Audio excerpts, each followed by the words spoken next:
여러분 안녕하십니까? 정부의 의대 증원 추진에 반발하는 전공의들의 병원 이탈이 나흘째 이어지면서 환자 피해가 속출하자 정부는 보건의료 위기 단계를 최고 단계인 심각으로 격상했습니다. 면허 정지, 구속 수사 등 정부의 엄정 대응 방침에도 전공의들의 사직 규모가 확산하면서 환자들이 그 피해를 고스란히 떠안고 국민 불안이 커지고 있는 상황이 더 길어지면 안 된다는 생각에서 오늘 사사건건은 정부와 의사단체 양측에 책임 있는 자리에 있는 인사들을 모시고 서로 마주보고 접점을 찾아보기 위한 토론의 자리를 처음 마련했습니다. 먼저 양측의 토론자를 소개하겠습니다. 정부를 대표해서 박민수 보건복지부 2차관 나왔습니다. 네, 안녕하십니까? 의사들을 대표해서 대한의사협회 김태구 비상대책위원장 나왔습니다. 네, 안녕하십니까? 네, 두 분 어서 오십시오. 네, 네. 안녕하세요. 두 분도 서로 인사하시죠. 네, 예, 반갑습니다. 네, 토론에 들어가기 앞서서 전공의들이 빠져나간 현장 상황부터 점검해 보겠습니다. 서울대 병원을 연결합니다. 김우준 기자 전해주시죠. 네, 제가 나와 있는 곳은 빅5 병원 가운데 한 곳인 서울대 병원입니다. 주말을 앞둔 금요일 평소라면 혼잡도가 극심할 텐데요. 전공인 집단 사직 이후 수술과 외래 진료 건수가 계속해서 줄다 보니 지금 보시는 것처럼 크게 붐비지는 않습니다. 오히려 진료를 예약한 환자를 제가 몇몇 만나보니 대기 시간이 없다고 얘기할 정도였습니다. 외래 진료의 경우 중증 환자를 제외하고는 상급 종합병원보다는 지역 종합병원 등으로 빠지면서 이곳 전체적으로 다소 조용한 분위기입니다. 예, 중증 환자 수술이나 응급치료 같은 필수 진료는 유지해줘야 할 텐데 지금 상황 어떻습니까? 네, 이곳에 소속된 전공의는 740명이었습니다. 이 빅5 가운데서도 전공의 비율이 가장 높았습니다. 전공의들이 주로 담당했던 수술이나 응급진료 분야에는 어쩔 수 없이 타격을 크게 입었습니다. 일단은 급한 대로 기존에 남아있던 외래 진료를 맡던 인력과 남아있는 전임의와 교수들이 맡고는 있는 상황입니다. 다만 인력은 줄고 환자들이 몰리면서 응급실은 모든 병상이 다 찬 상황입니다. 오늘로 전공의들이 자리를 비운 지 벌써 나흘째입니다. 남아있는 인력들은 극심한 피로를 호소하고 있습니다.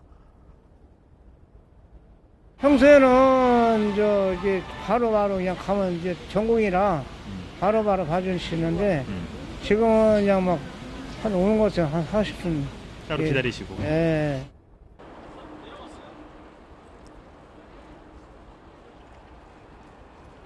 어제까지 전국 주요 수련병원 가운데 74%가 넘는 전공의가 사직서를 냈습니다. 병원에서 펠로우라고 불리는 전임의를 앞둔 전공의 3, 4년 차를 제외한다면 사실상 주요 인력 대부분 사직을 했다고 볼 수 있습니다. 이 복지부가 운영하는 피해 신고 센터에는 지금까지 모두 189건의 피해 사례가 접수됐습니다. 피해 사례는 대부분 수술 지연이나 진료 예약 취소 등이었습니다. 예, 김 기자, 정부가 보건의료 재난 단계 최상위인 심각 단계로 격상했잖아요. 뭐가 달라졌습니까? 네, 정부는 오늘 오전 8시부로 최상위 단계죠. 보건의료 재난 정보 단계를 심각으로 격상을 했습니다. 코로나19 유행 같은 이 감염병 상황을 제외하고는 이 보건의료 위기 단계가 최상위로 올라간 건 이번이 처음입니다. 이에 따라 정부 대응도 한덕수 국무총리 주재로 범정부 대응 체제인 중앙재난안전대책본부가 오늘 설치됐습니다. 중대본 1차장은 복지부 장관이, 2차장은 행안부 장관이 맡습니다. 이들은 각각 비상진료대책과 집단 행동을, 지자체 재난안전관리를 총괄합니다. 쉽게 풀어서 얘기하자면 가용 가능한 정부 인력을 모두 총동원한다는 겁니다. 17개 전국 시도에 있는 모든 공공의료기관 진료 시간을 가능한 최대로 연장합니다. 또 중증 위급 환자의 응급실 배정을 원활하게 하도록 광역 응급상황실 4곳도 새롭게 추가했습니다. 비대면 진료도 허용했잖아요. 네, 그렇습니다. 중대본은 당장 오늘부터 비대면 진료를 전면 허용하겠다고 밝혔습니다. 이 종료 시점은 의사들의 집단 행동이 끝날 때까지입니다. 지금까지 의원급 등에서만 국한됐던 비대면 진료는 앞으로 별도의 신청이나 지정 없이 희망하는 의원과 병원 모든 의료기관에서 가능해졌습니다. 의사가 안전하다고 판단한 경우에는 초재진 모두 비대면 진료가 가능해졌습니다. 다만 약 배송이나 처방 제한 의약품 등은 그대로 유지됩니다. 지금까지 서울대병원에서 KBS 뉴스 김우준입니다. 오늘 의사협회에서 성명 내셨죠. 그 내용도 봤고 정부의 브리핑 내용은 저희가 매일 보고 있습니다. 네. 그 내용을 보면은 양측의 그 갈등의 골이 좀 깊어지고 있구나 하는 좀 걱정이 됐는데 오늘 이 자리에서나마 좀 만나시게 되셔서 좀 다행이라는 생각이 듭니다. 국민 여러분께 좀 접점을 찾아가는 모습을 보여주시기 바라겠습니다. 토론 시작하겠습니다. 일단 방금 본 그 상황, 병원 상황은 어쨌든 양측이 갈등을 줄이지 못해서 벌어진 결과지 않습니까? 그래서 어쨌든 이 두 분은 지금 이 상황을 어떻게 받아들이고 계신지 좀 1분씩 짧게 좀 먼저 말씀을 해주시죠. 예, 먼저 이런 상황에 대해서 안타깝고 걱정스러운 마음이 듭니다. 먼저 국민들 시각에서 보면 그 특히 환자들요. 지금 수술이 원래 예정돼 있다가 취소됐던 그 환자 가족들이 얼마나 지금 애가 타겠습니까? 그 부분이 제일 마음이 아프고요. 두 번째는 그 남아있는 의료진들도 제가 생각하면 너무 마음이 아픕니다. 지금 제가 듣기로 한 2, 3일째 집에 못 들어가시면서 계속 병원에서 일하시는 분들이 계시다고 하는데요. 좀 속히 문제가 해결됐으면 하고요. 마지막으로 이제 이 갈등의 과정에서 의료계의 어떤 발언 이런 것들로 인해 가지고 의료계 전체의 명예가 훼손되는 일이 있는데 사실 제가 아는 많은 훌륭한 의사 선생님들이 계십니다. 그분들이 한꺼번에 도매급으로 넘어가는 것 같아서 참 마음이 아픕니다. 예, 박민수 복지부 2차관 말씀 들었고요. 김태구 의사협회 비상대책위원장님 한 말씀 해주시죠. 네, 처음 저희들이 제기했던 문제는 필수 의료 인력 부족, 기피과 인력 부족이었습니다. 그리고 지방 의료가 살아나지 못하는 부분에 대해서 저희들이 정부에게 요청을 했던 부분이었습니다. 그런데 정부가 제안한 정책들은 저희들의 그런 문제를 해결하는 정책과 많이 동떨어진 갑자기 2,000명 정원이라는 수를 일방적으로 좀 발표했기 때문에 저희들이 볼 때 이 문제는 해결책이 아니다 그렇게 느끼는 사항이었고 두 번째는 그러한 부분에 대한 저희들이 이야기를 진행하는 과정에 있어서 정부 측에서 초법적인 어떤 제재를 저희들한테 가함으로 해서 오히려 이런 문제가 더욱더 좀 악화되지 않았나 그렇게 생각하고 있습니다. 예, 먼저 이 지금의 갈등이 왜 시작됐을까 이 문제부터 짚어봐야 할 것 같습니다.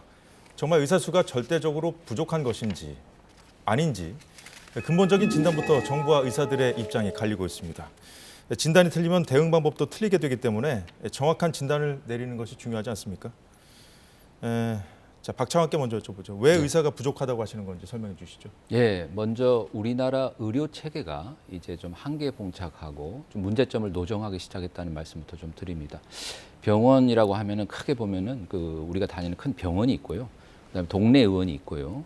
그리고 요새 이제 새롭게 이제 크게 수요가 폭증하는 이제 미용 성형이라고 하는 비급여 시장이 있습니다. 이제 이렇게 그 의료라고 하는 안에도 이 안에 불균형이 좀 심해지면서 의사들의 수급이라든지 분배라든지 이런 데 문제가 좀 발생하고 있는데 전반적으로 보면은 수요와 공급이 좀 불일치하고 있다.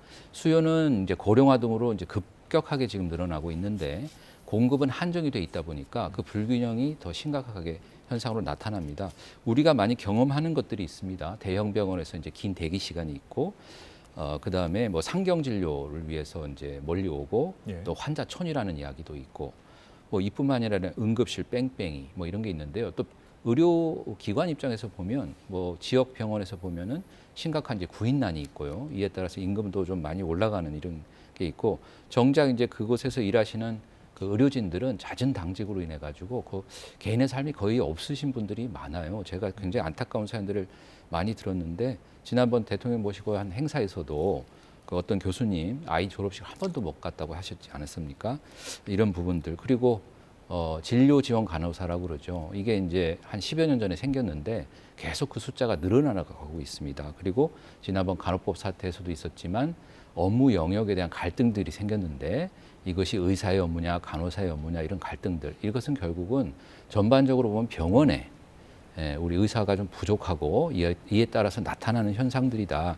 제가 그 활동 의사 수는 지난 10년간에 보면은 약 한 23%가 늘었습니다. 그래서 현재 11만 4천 명인데요. 예. 이걸 좀 세분화해서 보면은 개원가는 3.8%가 늘었어요. 근데 봉지기는 6만 4천으로 해가지고 1.4%가 늘었습니다. 차이가 난다. 평균. 예, 그러니까 개원가가 훨씬 많이 늘고 그 병원에 있는 봉직자 숫자는 좀 적게 늘은 것이죠. 예, 그런 이런- 쟁점들도 이자가 좀 따져보는 걸로 하고요. 예, 자, 예. 일단은 그러면 의사협회 측에서는 의사 수가 부족한 건 아니라는 입장인가요, 김 위원장님? 네, 그렇습니다. 지금 정부 측의 대부분 발표 내용이나 학자님들이 말씀하시는 걸 보면은 OECD 기준 숫자만 말씀하시는 것 같아요. 근데 제가 볼 때는 각 나라의 어떤 의료 보장 체계라든지 의료 시스템이 분명히 다른 부분이 있습니다. 그런데 그런 부분은 논의하지 않고 갑자기 인구 수당 의사 수로 대비해서 늘 부족하다고 말씀하시는데, 그러면 정말 저희들이 의사 수가 부족한가에 대해서 한번 봤습니다. 그런데 대부분 이제 스웨덴이라는 국가는 의사 수는 정말 많지만은 예. 그분들이 산모를 출산할 때 자동차 내에서 출산하는 방법까지 가르쳐 줄 정도로 그만큼 의사들이 만나기가 좀 어렵다는 걸 좀 반증하는 것 같고, 대신 저희 나라들은 언제든지 가까운 병원을 방문해서 충분하게 할 수 있다는 부분이고요. 뭐 예약 시간도 마찬가지 같습니다. 외국 같은 경우에는 일주일 몇 개월씩 걸려서 영국 같은 경우에는 사망자 수가 9만 명 이상을 넘는다는 말씀도 있지만은 저희 나라는 그런 부분에 대해서는 대기 시간이 길거나 혹시 당일 전문의를 만나지 못한다거나 하는 부분은 전혀 없다는 말씀을 좀 드리고, 가장 중요한 것은 그럼 과연 우리 국민들이 느끼시기에 의사 부족 때 나타나는 어떤 증상이 있는가 하는 그 부분을 한번 되돌아보시면은 정말 의사가 부족하지 않다 그렇게 느끼실 것 같고, 조금 전에 차관님 말씀하셨던 부분 중에 맞습니다. 대부분 개원가는 좀 넘치고 있는 상황이고 봉직이라든지 필수 의료과를 종사하시는 분들은 일부 부족한 것은 맞습니다. 그런데 왜 부족한가를 논의하기 시작하면은 아마 그 부분은 의사 수 부족 문제가 아니라 어떤 저희 대한민국의 의료 시스템 또 필수 의료과를 기피하는 그런 원인에서 저희들은 해답이 나오지 않을까 그렇게 생각하고, 정부는 그런데 이제 고령화 사회로 이제 내년부터는 우리나라도 초고령 사회로 진입을 한다는데 네. 그렇기 때문에 이제 노인 인구 수가 줄면 의료 그 수요가 증가한다는 그 이유를 좀 아까 말씀하셨잖아요. 네. 주된 이유로. 네. 그 부분에 대해서는 어떤 입장이십니까? 그래서 저희들도 어떻게 보면 정부에 한번 문의하고 싶습니다. 정부에서 10,000명이 부족하다는 그 타당성에 대해서 계속 그 학자분들 조사한 부분에 대해서 세 가지 아마 부분에 대해서 저희들한테 이야기를 해주신 것 같아요. 그런데 이제 제가 볼 때는 아마 그 보고서들은 어떤 장기 추세를 예측하신 것 같습니다. 그래서 거기에 이제 가장 중요한 게 의료 이용 어떤 수준과 고령화입니다. 근데 모델링을 할 때 고령화로 잡았다 그랬었는데 고령화 부분은 70%에서 80% 정도 어느 정도 맞는 것 같습니다. 그런데 지금 현재 저희 대한민국 국민들이 과거보다는 훨씬 더 건강한 삶, 건강한 어떤 지표들을 많이 보이고 있는 거죠. 그래서 관리를 잘 하신다면은 이런 부분에 대한 어떤 반영치가 좀 달라질 수 있지 않겠다는 생각을 한 가지 하고, 또 그때 의료 이용 수준은 이렇게 보고 있습니다. 의료 이용 거품이 많다고 저희들이 전제를 했습니다. 그 말은 저희 대한민국이 외국과 비교해서 약 3배 정도의 의료 이용 횟수가 많다는 거죠. 즉 만약에 과도한 의료 이용 횟수를 줄여 나간다면은 오히려 10,000명 정원보다는 의사 수를 줄여야 한다는 결론이 나올 것 같습니다. 그리고 외래 횟수와 관련해서 한번 말씀드리면 향후에 AI 발달로 인해 가지고 아마 10사람이 어떤 역할을 할 것을 한두 사람이 할 수도 있는, 즉 의료 인력의 업무가 줄 거라고 보고 있습니다. 즉 10년 뒤에 진단치료가 어떻게 변할지도 모르는 상황에서 부족분에 대한 보고서에는 많은 허점과 결과치에 대한 의문을 저희들이 가지고 있습니다.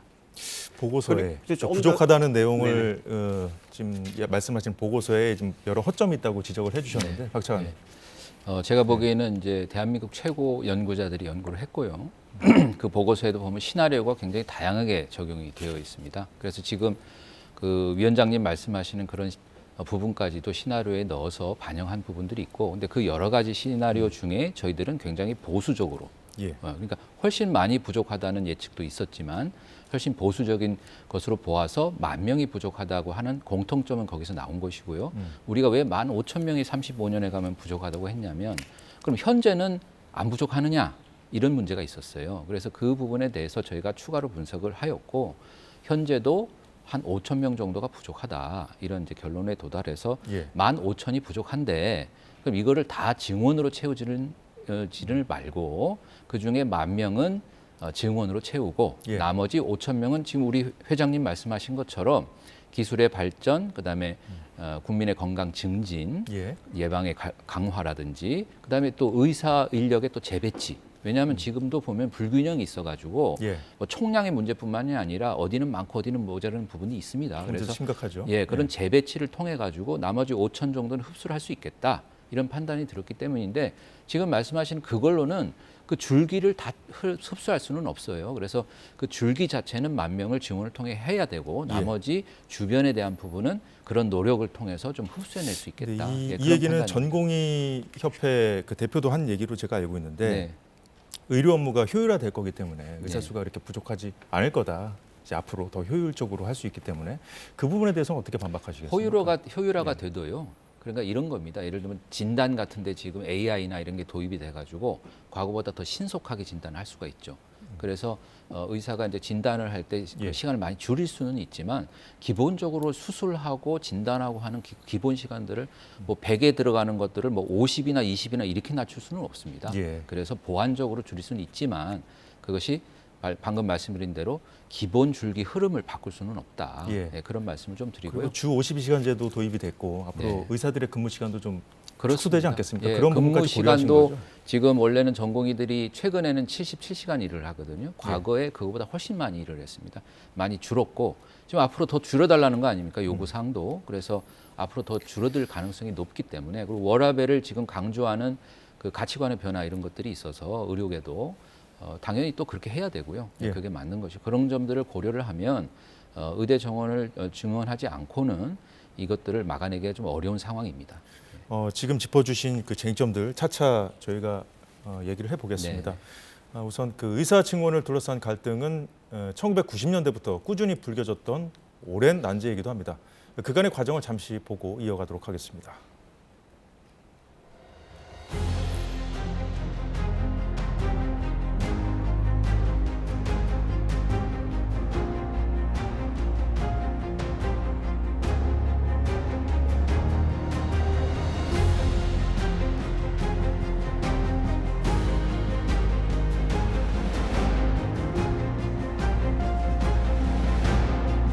향후 10년간 한시적으로 늘려 의사가 부족한 지역, 특수 전문 분야, 바이오메디칼 분야에서 종사할 수 있도록 양성해 나가고자 합니다.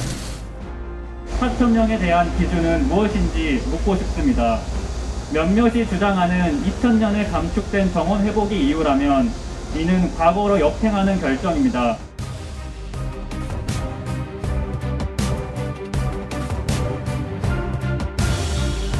의대 지원 확대, 공공의대 신설 추진을 중단하고 협의체를 통해 대한의사협회와 이 문제를 협의해 나가기로 했습니다.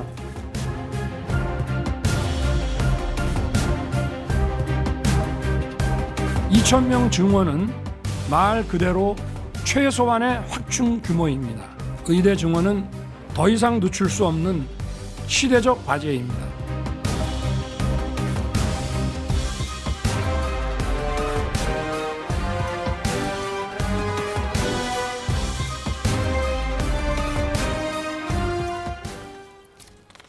예, 김태구 위원장님께 네. 먼저 여쭤보죠. 지난 30년 동안 이 의사 수를 늘려야 되냐 말아야 되냐 이 갈등이 반복되어 온 이유를 뭐라고 보십니까?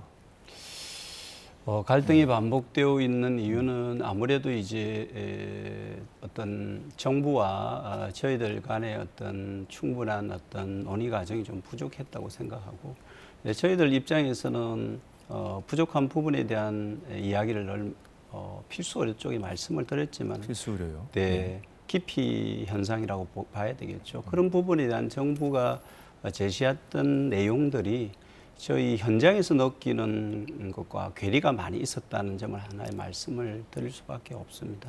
그래서 이번에도 마찬가지라는 말씀이신가요? 이번에도? 그렇습니다. 충분하지 저희들이 못하고. 말씀드렸던 주 내용은 어쨌든 필수 의료과를 기피하고 떠나는 이유는 결국은 힘든 노동에 따른 보상이 좀 적은 부분과 그분들이 연속해서 외래 수술 진료를 하면서 어떻게 보면 번아웃 상태가 되어가는 거죠.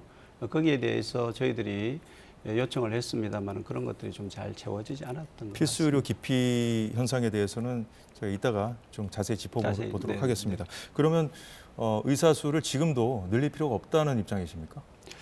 지금 현재 저희들이 판단할 때는 어쨌든 현재 상황에서는 의사가 부족하지 않다는 나름 결론을 저희들이 가지고 있습니다. 그래서 그런 부족하지 부분에 대해서 않다는 것이 늘릴 필요가 없다는 입장과 뭐 같은 것인지 그런 증원할 필요는 좀 공감을 하지만 방법론에 그렇습니다. 좀 차이가 예를 있는 건지. 들어서 우리가 정원이 정말로 필요하다면은 정확한 정원에 대한 어떤 의사 인력 수계 추급위원회라든지 만들어서 예. 거기에서 충분히 논의를 해야지 갑자기 이렇게 몇 가지 보고서만 가지고 정원해야 되겠다라는 것은 좀 상당히 좀 저희들과 괴리가 있다. 그리고 어쨌든 이번 논의 과정에서 가장 중요했던 점은 협의체에서 논의를 하는 과정에 있어서 예. 정부가 제시했던 현재 2,000명에 대한 이야기는 전혀 한 번도 나오지 않았다. 갑자기 2,000명이라는 정원을 한 부분에 대해서 저희들이 예. 문제를 삼는 거고요. 또 저희들이 또 부족하다고 생각하는 필수 기피가에 대해서 그럼 어떻게 그 정원을 가져갈 것인가? 또 어떻게 그러면은 이 2,000명을 교육할 것인가? 뭐 재정 문제는 어떻게 할 것인가에 대한 예. 전혀 대책 없이 그냥 명수만 발표했다는 건 상당히 저희들이 우려하는 부분이다. 알겠습니다. 생각합니다. 지금 짚어주신 것 중에 일단 이것부터 좀 짚어보시죠. 박 차관님. 네. 논의 과정이 좀 부족하지 못했다. 이번에도 마찬가지다. 이 지점 지금 지적해 주셨는데 어떻게 답하시겠습니까? 예, 좀 답답합니다.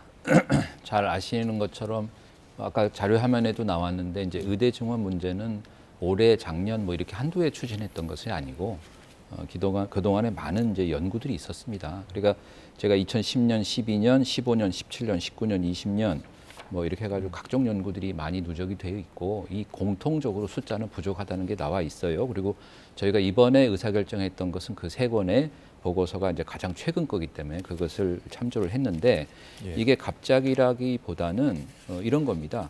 연구자들이 그 연구를 할 때 보고서를 보면 앞단에 과학적 분석이 있고요. 예. 후단에는 이제 정책 제언이 있습니다. 근데 여기는 의견이 들어가요. 그래서 이제 이 저자 세 분이 모여가지고 인터뷰를 하셨던데 그거는 본인들의 의견입니다.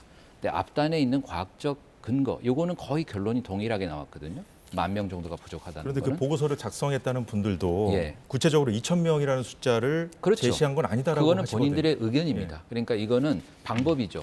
얼마가 부족한지를 먼저 보고 예. 그럼 이것을 메꾸는 방법으로서 어떻게 하면 좋은가 할 때는 예. 뭐 1,500도 있고 뭐 500도 있고 다양한 방법이 있을 수가 있지 않습니까? 그래서 그 방법으로 제시를 한 것이고 예. 정부가 아까 각계의 의견과 과학적 근거, 의료계에서 사실은 과학적 의사결정을 주장을 하셨어요. 그래서 이 과학적 근거로서의 추계가 분명히 있고 이것은 공통적으로 10,000명이 부족하다는 것을 제시를 하고 있고 저희가 충분한 논의가 없었다는 지적에 논의가 대해서는. 없었다고 하는 예. 거는 사실은 기억하실지 모르겠지만 작년 1월에 저희가 처음 대통령께 업무보고 때 이게 증원 이제 하겠다고 밝혔습니다. 그리고 그 이후에 의료 현안 협의체가 구성이 되어서 예. 28번을 만났는데 논의를 안 했다고 하시지만 사실은 논의를 많이 했죠. 논의를 많이 했는데 지금 말씀은 이런 겁니다.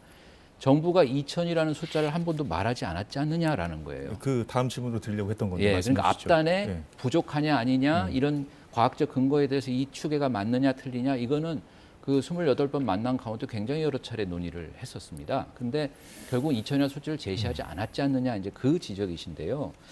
정부 입장은 이렇습니다. 최종 의사 결정을 하기 전까지 얼마를 할지는 굉장히 다양한 요소를 고려하여야 하기 때문에 예. 그걸 놓고 의료계에다가 놓고 흥정하듯이 2,000을 할래 받을래 아니면 1,000으로 줄일까 이렇게 할 수는 없다는 겁니다. 예, 그래서 예. 의견을 달라고 했던 것이고 의견을 달라고 했다. 예, 잠시만요. 각계는 의견을 달라고 했다고 하시는데 예. 김 위원장님. 네. 지금 현재 의료 현안 협의체에서 논의를 네. 충분히 하셨다고 말씀을 하셨는데 그 부분이 너무 좀 차이가 나니까 예, 다시 그렇습니다. 여쭤보는 의료 거예요. 현안 협의체에 참여하셨던 분의 말씀을 전하자면은 저희 의료계에서는 가장 크게 이야기 드렸던 게 아까도 말씀드렸던 필수 의료 기피가 문제, 지역 소멸 부분에 대해서 어떻게 정부가 의견을 제시해 줄지에 대한 이야기를 논의하는 과정이었습니다. 그 과정에 있어서 아마 정부 측에서 저희들한테 몇 명이 타당하냐 아마 A4 용지 한 장으로 보내셨다고 저는 들었습니다만은 그전 단계에서 이러한 문제가 해결되지 않으면 의사수 정원 문제는 이 문제를 저희들이 제기했던 문제를 해결하는 방법이 전혀 아니라고 말씀을 드린 상황이었는데 어떻게 보면은 본질과 벗어난 지금 상황이 됐지 않습니까? 저희들이 주장했던 본질은 깊이가 지원 문제였는데 결국은 지금은 의사수 정원 문제가 핵심 논쟁이 됐지 그런데 않습니까? 정부는 그래서 지금 잠시만요. 네. 정부는 그 의사수뿐만 아니라 네. 다른 지금 의사협회에서 요구하시는 네. 다른 지원책들 네. 지금 정부가 그런 쪽은 지금 신경 안 쓰신다고 지금 지적을 해주셨는데 예.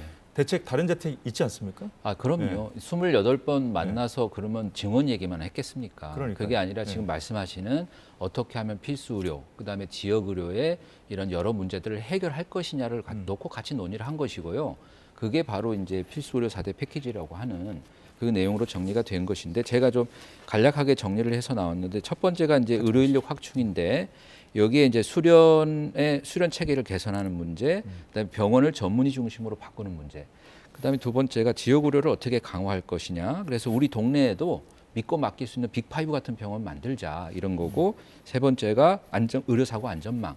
이제 필수 의료 과목을 기피하는 가장 공통적인 원인으로 제시하시는 게 사법 부담이었어요. 의료 분쟁. 그렇습니다. 그래서 거죠. 이것을 환자도 불만이고 의사도 불만인 현행 제도를 좀 환자도 충분히 보상을 받을 수 있고 의사도 구제받을 수 있는 체계를 갖추자. 이따가 하는 자세히 거. 짚어보는 걸로. 예, 이런 내용들이 같이 다 논의가 있다. 되었습니다. 정부 지금 이렇게 얘기하시는데 예. 그럼 협상을 해보실 수 있는 거 아니에요? 충분히? 지금 이제 예. 말씀을 하셨는데 사실 4대 패키지의 내용을 먼저 말씀을 하시고 갑자기 이제 정원 숫자를 발표하신 거죠. 그러니까 지금 현재 저 4대 패키지가 가지고 있는 문제점들은 충분히 논의할 수 있고 이야기는 드릴 수 있지만은 실제적으로 저 4대 패키지가 지금 현재 저희들이 주장하는 바를 해결할 수 있는 것은 전혀 아니라고 보고 지금 있습니다. 당장은 아니더라도 지금 네, 그렇습니다. 논의를 시작할 근데 이제 필요는 있지 일단 않습니까? 지금 저 4대 패키지의 내용들이 좀 너무 나열식이고 한 가지 한 가지의 현안들이 오랜 시간을 논의해야 되는 정말 중요한 정책들입니다. 그런데 19페이지에 걸쳐서 쭉 나열식이다. 저희들이 볼 때는 그 하나하나에 대해서 좀 우려를 많이 하는 겁니다. 그래서 지금 4대 필수 패키지가 대단한 요술방망이처럼 자꾸 말씀을 하시는데 저도 현장에서 진료를 하고 있는 원장 입장이고 경원의 입장입니다. 그래서 어떻게 현장 상황과 지금 정책을 펼치시는 정부와의 많은 괴리가 있다는 점을 한 번 더 말씀을 드리고 그 의사수 2,000명 이 부분에 있어서 먼저 접점을 찾아야 다른 부분도 논의를 해볼 수 있다. 그런 입장이신 겁니까? 그렇습니다. 지금은 그게 지금 현재 가로막고 있는 거예요, 의사수가? 그렇습니다. 필수 의료 패키지라는 것은 정부가 의사수를 2,000명 늘리겠다는데 저희들한테 하나의 제시한 하나의 정책이라고 보고 있습니다. 그런데 그게 이제 저희들이 볼 때는 이 과정에 있어서 그냥 저희들한테 어떤 당근책으로 하나 던졌다고 보고 있는데 저희들이 볼 땐 그 하나하나의 내용이 저희들의 문제뿐만 아니라 국민의 진료권을 침범하는 문제도 있을 수 있고 개인이 직업 자유 선택해야 하는 문제도 있고 그 부분을 차차 이후에 논의하기로 해보고요. 논의하겠습니다. 그 의사수 증원 자체를 반대하시는 겁니까? 왜 여쭤보는 거냐면 기존에는 뭐 300명 선에서 그 정부와 의논해 볼 여지가 있다고 했다가 다시 이것까지 뭐 백지화해라 이렇게 요구를 하셨잖아요. 그래서 이 부분을 일단은 의사수를 증원을 할 것인지 말 것인지 증원을 한다면 몇 명을 할 것인지 여기부터 좀 접점을 찾아야 지금 좀 전진을 조금이라도 할 수 있을 것 같거든요. 네, 그래서 맞습니다. 지금 뭐 사실 숫자가 몇 명이 뭐 적합하느냐 그런 어떤 논의를 하기에 앞서 가장 지금 우려하는 부분은 정부가 필수 의료 패키지는 논의할 수 있지만은 의사수 정원 2,000명에 대해서는 더 이상 한 발도 양보할 수 없다는 점이 저는 가장 이 협상의 걸림돌이라고 생각하고 있습니다. 잠시만요. 박 차관님 정말 그렇습니까? 그런 입장이십니까 정말로?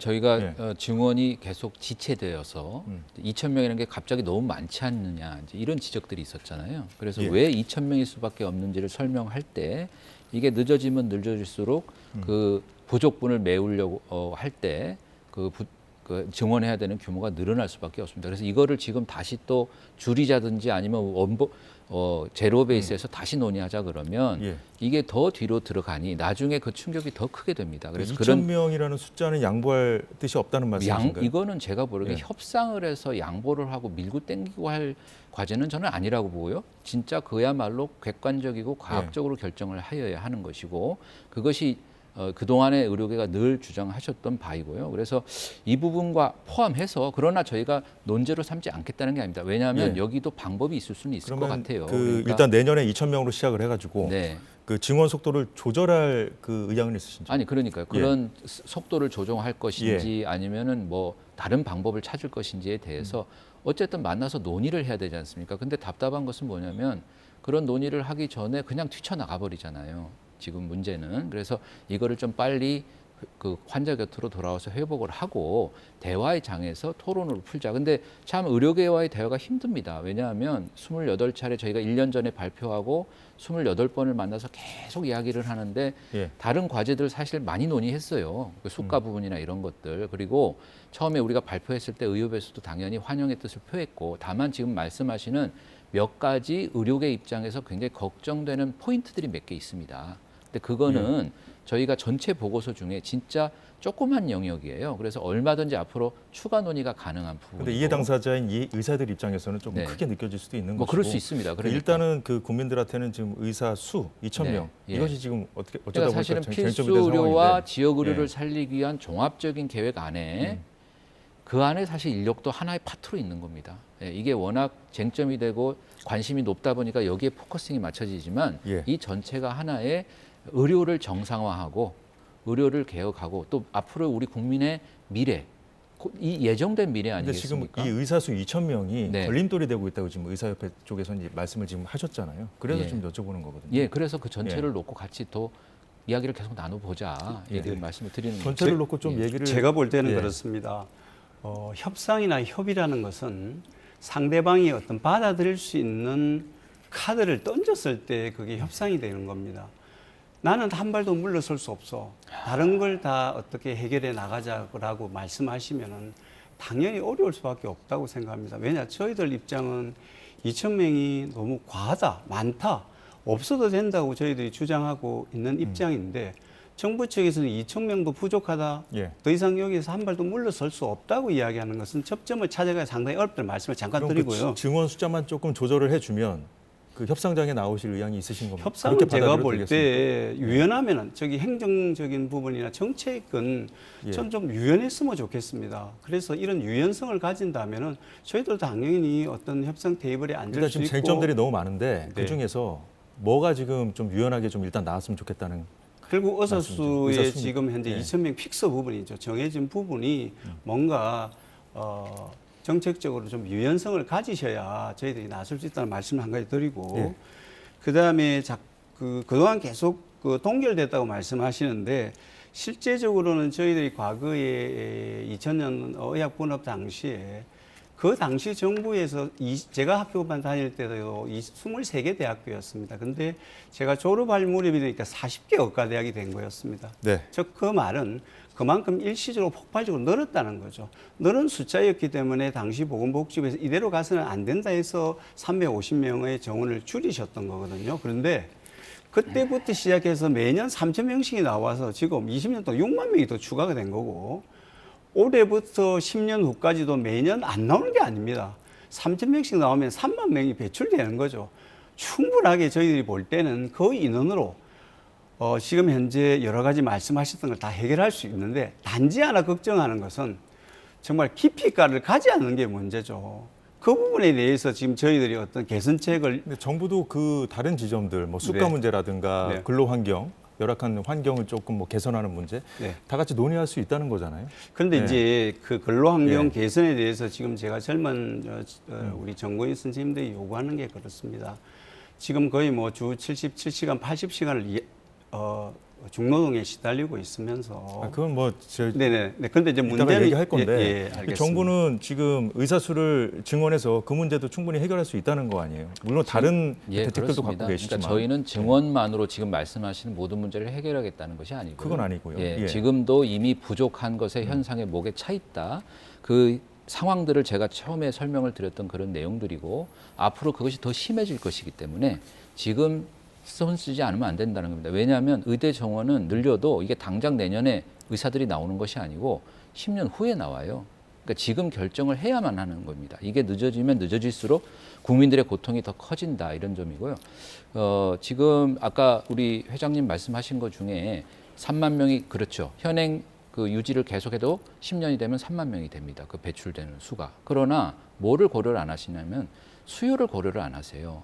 그러니까 인구는 이제 지금 아마 저희가 거의 피크가 돼가지고 이제 줄어드는 시기가 될 텐데 인구가 1.6%가 줄어도 고령화나 소득의 증가 때문에 지금 입원은 44%, 외래는 13%가 더 늘어난다는 것이 저희들의 계산입니다. 그래서 이러한 예정된 미래를 두고 어떻게 현행의 그 공급을 그대로 끌고 가서 지금도 거의 그 병목에 차가지고 현장에서 지금 굉장히 여러 가지 문제들이 발생을 하고 있는데 이 문제를 악화시키도록 그냥 내버려 둘 수 있느냐. 이것은 책임 방기인 것이죠. 그래서 그렇게 제시를 한 거고 그러면 이걸 놓고 당연히 협의를 하고 대화를 해야 되는데 그거를 지난 1년 동안 하는 과정에서 다른 대책들은 어느 정도 얼개를 만든 것이고 지금 증원 문제는 지속해서 부족하지 않다는 주장을 반복을 하시니까 더 이상 논의가 진전이 안 되지 않습니까? 예, 일단 뭐 이 자리에서 결론을 내긴 좀 어려운 것 같고요. 네. 일단은 자 정부의 의대생 2,000명 증원 방침과 관련해서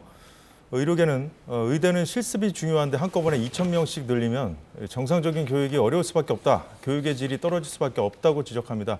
당사자인 의대생들의 생각도 궁금해집니다. 대한의과대학 의학전문대학원 학생협의회 김건민 비대위원장을 연결해 보겠습니다. 김건민 위원장 나와 계십니까? 네. 예. 지금 의대생이시죠? 신분이? 네네. 그렇습니다. 지금 휴학하셨죠? 휴학계 내셨나요?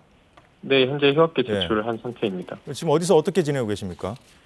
지금 그 자취방에서 저희도 그 학생들 대상으로 좀 이번 정책에 대해서 좀 이해나 분석을 돕기 위해서 그런 자료도 만들고 그리고 학생들 의견을 청취하면서 논의 중에 있습니다. 학생들의 의견은 어떻습니까?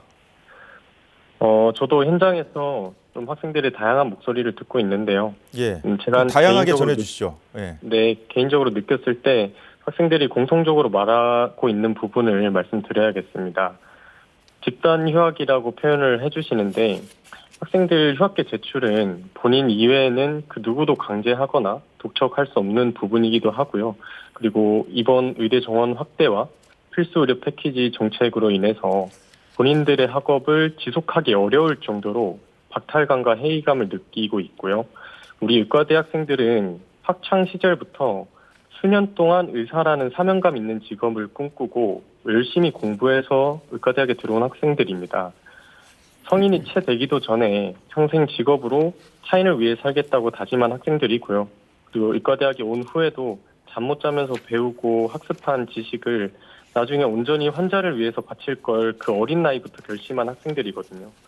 이런 학생들이 교실과 병원을 떠난 건 본인들이 일평생 품었던 그런 숭고한 꿈을 지키기 위한 선택이라는 느낌을 강하게 받습니다. 예, 그런데 그 국민들 중에 의대생 수가 좀 늘어난다면 선배들이 지금 하고 있는 그 주 80시간이라는 그 고된 노동 환경에서 벗어날 수도 있지 않느냐, 좀 환경이 좀 좋아질 수도 있지 않겠느냐, 그 전공의들이 많아질 테니까요. 이렇게 생각하시는 분들도 많이 계시거든요. 네, 저희도 전공의 선생님들이 늘어난다면 어떻게 뭐 그런 예측들이 뭐 있는 걸 알고 있습니다. 하지만 지금 가장 본질적인 문제는 우리가 필수 의료를 어떻게 개선할 수 있냐의 문제이고 그 이후에 조금 더 의사 수혜 문제 그리고 노동 환경의 업무 환경의 개선 문제를 가야 된다고 생각을 합니다. 예, 마지막으로 정부와 의협 여기 책임 있는 분들 두 분 나와 계신데 좀 하고 싶은 말씀 있으십니까? 네. 제가 생각했을 때 정부와 의료계 그리고 국민 여러분들께서 우리나라 의료가 발전하고 개선되기를 바란다는 거에는 그 누구도 반대를 하지 않을 거라고 생각을 하거든요. 지금 우리는 왜 갈등이 발생을 했느냐? 이건 사실 방법론적인 문제입니다. 정말 지금 제시된 방법, 정책이 우리 의료를 효과적으로 발전시킬 수 있는가를 두고 다른 입장을 가지고 있는 거거든요. 현실에 맞는 정책을 구성하는 게 정부의 역할 중 하나라고 생각을 하고 정책이 효율적으로 자리 잡기 위해서는 현장이 그 상황을 충분히 전달해 주는 것이 그 전문가들의 역할이라고 생각을 합니다. 우리 의료계는 지금 현장에서 부족한 점이 무엇인지를 객관적으로 전달을 해야 되고요. 정부에서는 이렇게 전달된 입장을 그리고 그 부족한 부분을 인정해 주시고 그리고 그에 대한 보완이 함께 이루어진다면 이 정책이 좀 성공적으로 정착되지 않을까 생각을 하고 있습니다. 그리고 예, 이번 말씀 잘 정책이 들었습니다. 예. 단순히 의료 예, 더 현장뿐만이 하시죠. 아니라 예. 교육 여건에 대한 목소리도 반영이 돼야 되는 부분이거든요. 그래서 중고등학생들의 교육 여건부터 시작을 해서 의과대학생, 의과대학의 행정 업무까지 우리 사회와 의료계를 좀 전반적으로 입체적으로 다루어 주셨으면 합니다.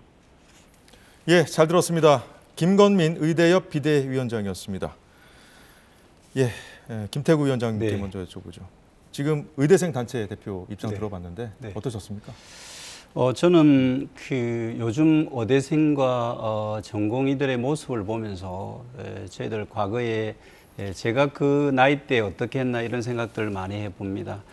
그만큼 요즘 젊은 학생들 전공의들은 자기의 의사들이 아주 분명하고 또 그리고 뭔가 좀 잘못되거나 잘못된 정책에 대해서는 그들이 목소리를 낼 수 있다고 저는 그렇게 보고 있습니다.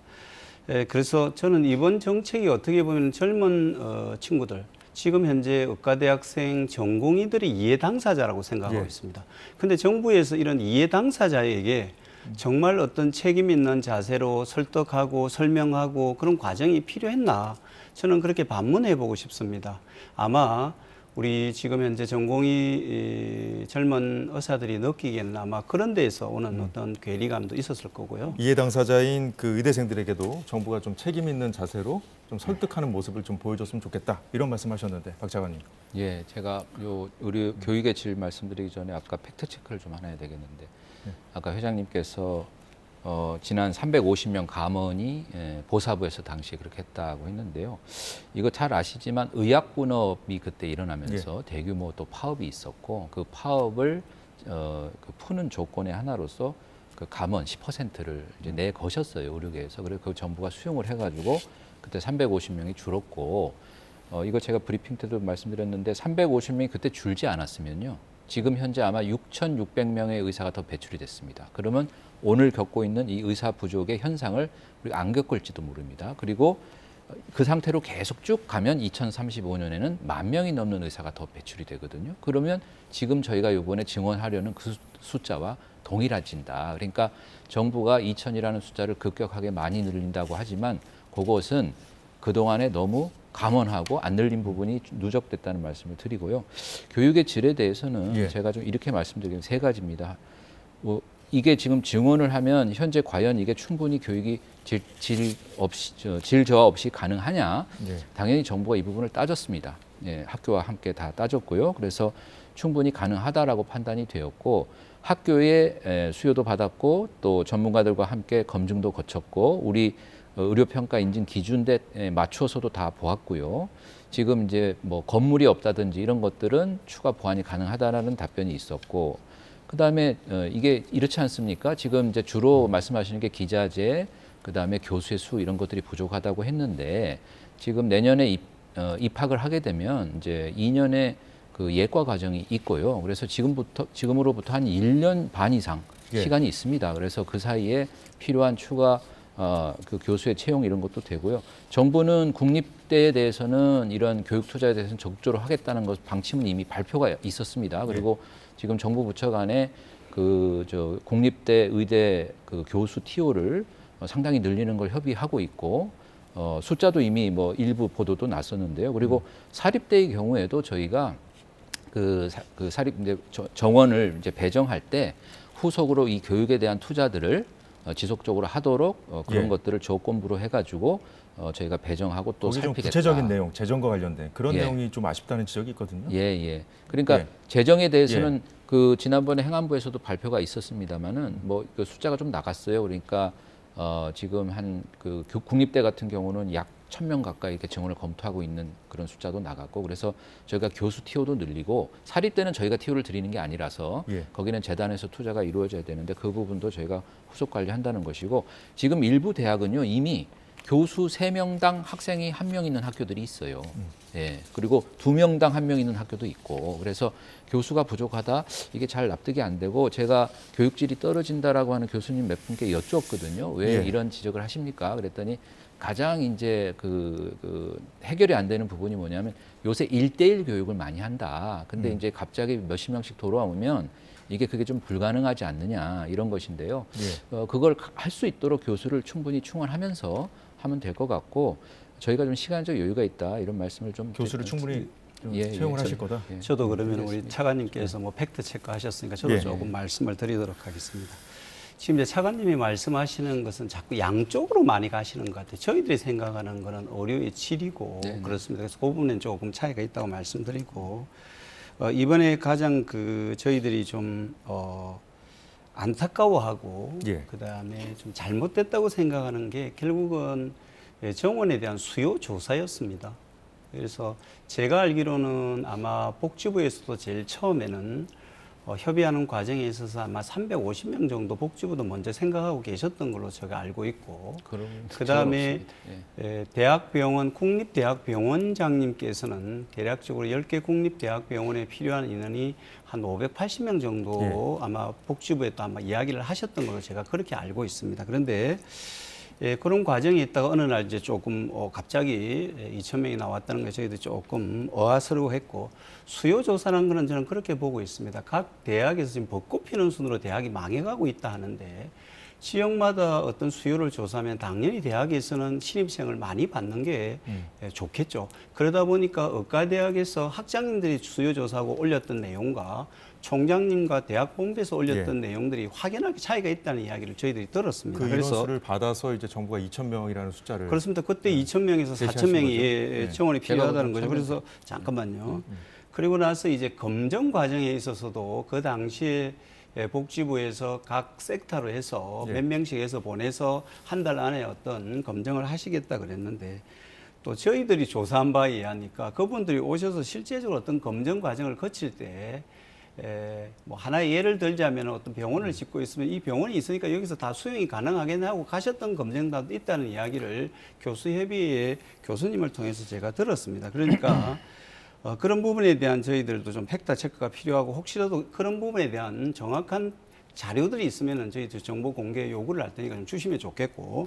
그다음에 박 차관님이 좀 설명이 좀 필요하고 교수 채용 부분에 대해서 너무 확신을 하시니까 말씀드리는데 지금 현재 기초의학 교수들은 정말 구하기가 어렵습니다. 그런데 어떻게 구하시고 어떻게 충분하시다 하시는지 사실 조금 이해하기가 어려운 부분이다. 그 말씀드리겠습니다. 예, 말씀하시죠. 예, 저희가 수요 조사를 하는 과정을 좀 설명을 드릴게요. 학장님들하고 총장님하고 의견이 다른 학교들이 좀 있습니다.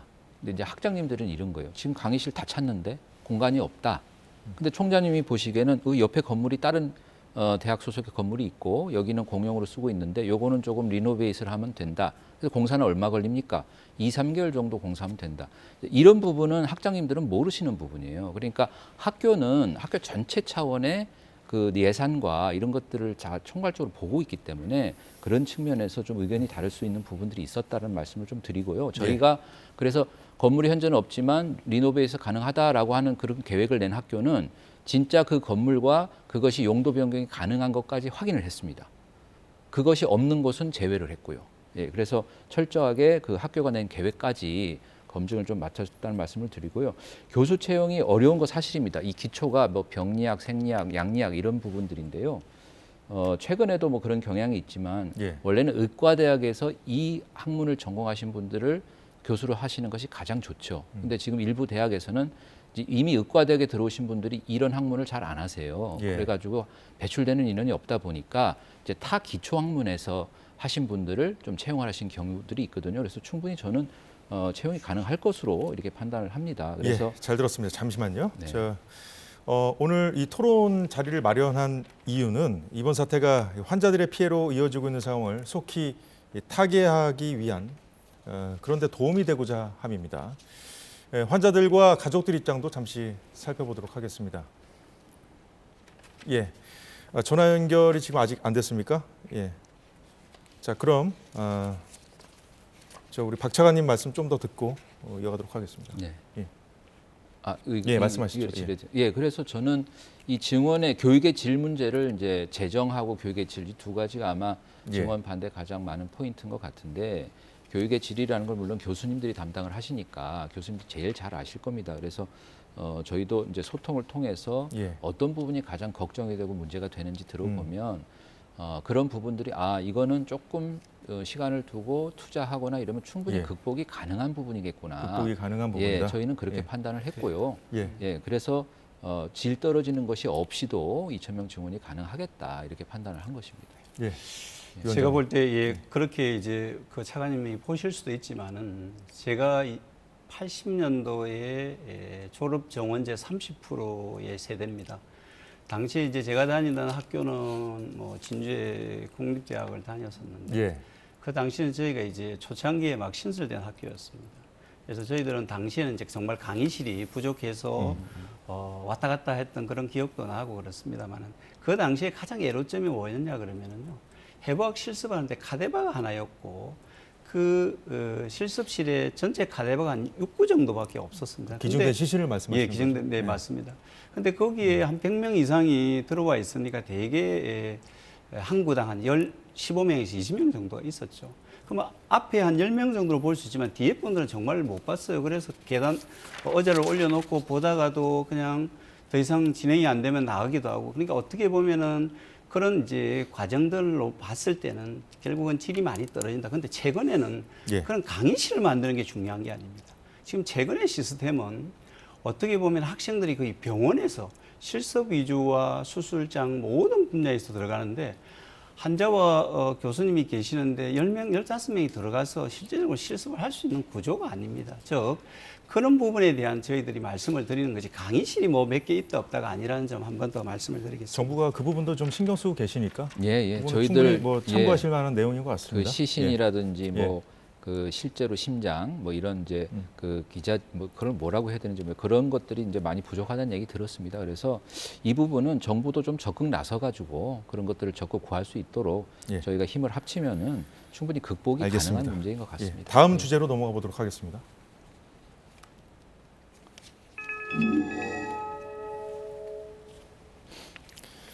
앞서 전화 연결이 되지 않았던 그 안선영 중증 질환자 연합회 이사 연결돼 있습니다. 안 이사님 나와 계십니까? 네. 중증 환자들 또 환자들을 돌보는 가족들은 지금 의료 공백 사태 어떻게 보고 계신지 말씀해 주시죠. 네, 지금 이제 다음 날에 희망들을 걸고들 계신데요. 지금 시간이 지날수록 이게 장기화 될 것 같은 이런 조짐들에 대해서 크게 우려들을 하고 계시고요. 보호자분들께서는 지금 잠을 못 이루시는 상태십니다. 네. 이번 사태가 이 환자들의 피해를 야기한 경우 어떻게 대응하실 생각이십니까? 지금 저희도 협회 차원에서 법적인 부분 저희가 지금 찾아보고도 있고요. 그리고 이제 여러 로펌에서도 이제 단체로 그리고 이제 개별로 해서 도와드릴 수 있는 부분에 대해서 돕고 싶다라고 협회로 지금 연락들이 오고 있는 상황입니다. 그 법적인 부분 언급하셨는데 그 병원을 상대로, 정부를 상대로, 의사들을 상대로 다 검토를 하신다는 겁니까? 네, 그렇습니다. 정부라든가 의사단체하고 만나서 뭐 소통해 보신 적은 있는지요? 우선은 이러한 장들을 요청을 받은 적도 없고요. 그리고 이제 이러한 문제들이 일어나기 전에 의사들의 상황이나 환자들의 상황이나 이런 부분에 대한 문의조차 없었습니다. 그렇군요. 지금 저희 스튜디오에 나와 있는 이 두 분께 하실 말씀 있으시면 해주시죠. 네, 우선 방송을 너무 잘 봤고요. 지금 우선은 의협에다 먼저 좀 말씀드리고 싶은 게 아까 이제 지금 학생분도 나오셔서 말씀을 하셨는데 한 가지 좀 정정을 좀 드리고 싶습니다. 의사들만 꿈을 꾸면서 직업을 구하지 않습니다. 의사라는 거에만 뭐 밤을 새워서 공부하고 뭐 열정을 가지고 뭐 어떤 도덕성을 담아서 본인의 직업들을 선택하지 않아요. 무슨 말씀이냐면 모두가 그렇습니다. 여기 우리나라 직업군들 모두가 그렇습니다. 모두가 각각의 소명의식, 사명의식을 가지고 본인의 직업에 오늘도 지금 열심히들 일들 하고 계세요. 네. 그렇기 때문에 이게 의사들만은 무슨 특권인 것처럼 얘기들을 하시는 거에 대해서 지금 뭐 저희 환자분들께서도 되게 좀 불편해 하시는 부분들이 있으시고요.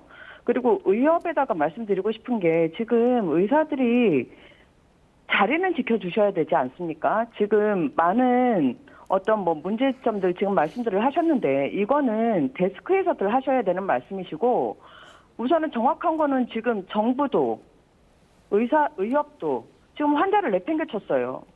먼저 버렸습니다. 이 부분에 대해서는 어떻게들 하실 생각인지 모르겠습니다. 그리고 오늘 같은 논의가 진행될 예정이면 환자들이 피해본 상황에 대해서 의사와 의협과 정부는 어떻게 책임질 건지 이것도 같이 논의가 돼야 되지 않겠습니까? 그래야 어떤 뭐 파업을 하시던 아니면 정부에서 강경 대처를 하시던 이거에 대한 어떤 명분이 서는 거지. 제일 크게 피해를 보고 있는 환자들과 긴급 상황의 환자들 다 배제하고 지금 테이블에 지금 양쪽에 의협과 정부가 앉아 있다라는 건 저는 좀 문제가 있다고 생각합니다. 예, 안선영 이사님 잘 들었습니다. 네네. 예, 김태구 비대위원장님 그리고 박민수 차관님, 그 정부도 의협도 환자들을 내팽개쳤다고 따끔한 지적해 주셨는데 어떤 예. 분부터 먼저 말씀하시겠습니까? 제가 먼저 예, 말씀드릴까요? 하시죠. 예, 제가 환자의 그 말씀을 들으니까 참 송구한 마음이 듭니다. 이렇게 지금 전공의들이 현장을 비우고 나가는 바람에 상급병원의 지금 기능들이 많이 지금 환자들을 못 보는 상태로 되는 바람에 어려움이 있는데요. 정부가 하여튼 이 문제를 조속하게 해결하는데 지금 최선의 노력을 기울이겠다는 말씀을 드립니다. 저희가 최선을 다해서 비상 진료 대응 체계를 갖추어서 중증과 응급 환자 위주로 큰 병원에서가 문제가 발생하지 않도록 좀 최대한 지원을 하고요. 좀 그 가벼운 질병 정도 되시는 분들은 가급적이면 지역 병원에서 진료를 받으실 수 있도록 해서 환자 피해가 최소화되도록 저희가 최선을 다하겠습니다. 예. 의사들이 자리를 좀 지켜줬으면 좋겠다 호소하셨는데 어떻게 들으셨습니까? 네, 저희 대한의사협회도 국민 건강을 늘 지키고자 하는 단체입니다. 그리고 늘 여러분과 함께 최선을 다해 왔습니다. 그런데 이번 정부 정책에 대해서 도저히 어떤 저희들의 목소리를 낼 수 있는 방법이 저희들이 없어서 이런 그 개개인 어떤 선택을 했다는 점 정말 안타깝게 생각하고, 그리고 저희들도 마찬가지로 중증이나 응급질환자들 또는 수술 환자들이 어려움을 겪지 않도록 교수님과 전임의들이 현재 최선을 다하고 계시고, 현재 개원과 선생님들은 현재 자리를 다 지키고 계십니다. 그래서 그런 부분 조금 양해의 말씀드리고, 제가 한 가지 이 부분에 대해서 조금 더 추가 말씀드리면은 전공의들은 피교육생입니다.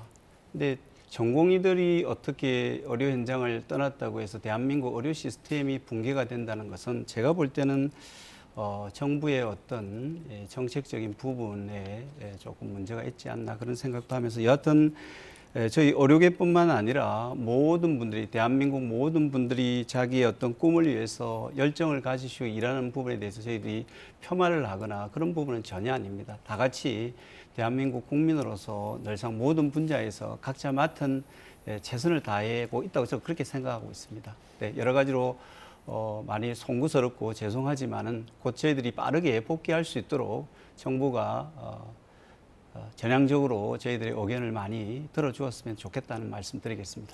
근데 이제 정부에서는 그 지금 대형 병원 상당수 그 업무들이 전공의들이 사실상 맡고 있기 때문에 전공의들이 빠져나가면 업무 공백 뭐 어쩔 수 없는 거 아니냐 이렇게 말씀하시는 거잖아요, 지금 정부는. 지금 이제 전공의에 의존하는 현 의료 체계의 예. 문제점 말씀 주셨지 않습니까? 예, 이게 문제점입니다. 그러니까 어떻게 전공의가 빠진다고 해서 그 병원의 기능이 흔들흔들을 해야 되겠습니까? 이게 잘못된 것입니다. 근데 이 잘못된 거를 지난 수십 년간의 누적된 구조 문제로 지금 여기까지 와 있거든요. 이거를 반드시 해결을 해야 됩니다. 그래서 저희가 이것을 의료개혁이라는 이름으로 해결하자라고 종합적인 그림을 만든 것이고, 지금 지적은 이런 거 아니겠습니까? 구체성이 떨어진다. 예. 이런 겁니다. 당장 그럼 수가를 올린다 그랬는데 아니 어느 항목에 얼마만큼 올릴지 그걸 보여줘야지 이런 얘기예요.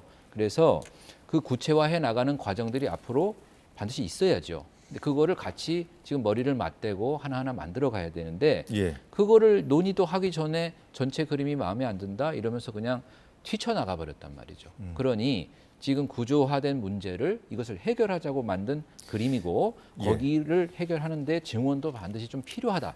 이런 것들이 지금 이제 뛰쳐나갔다는 표현을 하셨는데 네네. 사실 그 전공의 협회 대표를 그 언론 인터뷰한 얘기를 들어보니까 예. 정부가 2,000명 협의할 수 없다. 못 받고 너네는 따라와. 그런 스탠스를 유지하기 때문에 정부가 자신들의 목소리를 듣고 있지 않다고 생각한다. 오히려 정부가 대화의 여지 열고 있는지 의문이다. 이렇게 얘기를 했거든요.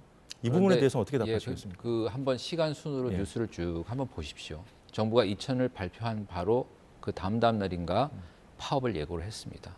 예, 그러니까 저희가 뭐 이거는 논의할 수 없다. 이거는 뭐 그런 차원이 아니고 예. 벌써 정부가 어떤 정책을 발표하면 벌써 실력 행사부터 하는 것이죠. 이게 과거에 수년간 누적된 경험에서 저 의사 파업으로 인해서 정부 정책이 뒤로 물러선 것이 거의 매번 있었지 않습니까? 예. 그런 것들이 학습되고 결국은 실력 행사부터 이렇게 하는 거죠. 저는 좀 아쉬운 게 뭐냐면 정말 그거 말고는 방법이 없으면 뭐 그럴 수도 있다고 좀 봅니다. 예, 뭐 의사라고 그냥 무조건 다 환자 곁에만 붙어 있어라. 근데 그런 노력들을 과연 했느냐? 예, 예. 그러면 환자 곁을 지키면서 정부한테 요구 조건을 내걸고 요구 조건도 최근 하루 이틀 전인가 나왔잖아요. 그러니까 요구 조건이 정리도 안 돼 있고 지금 비상대책위원회도 사실은 정확하게 뭘 어떻게 하라는 것인지가 요구 조건이 정리가 안 되어 있습니다. 예. 그런데 이제 사실 그 의사협회 쪽에서는 오늘 정부에서 비대면 진료 허용한 것도 있지 않습니까? 이렇게 계속 압박 카드를 내놓는다 이렇게 반발을 하고 있는 것 같고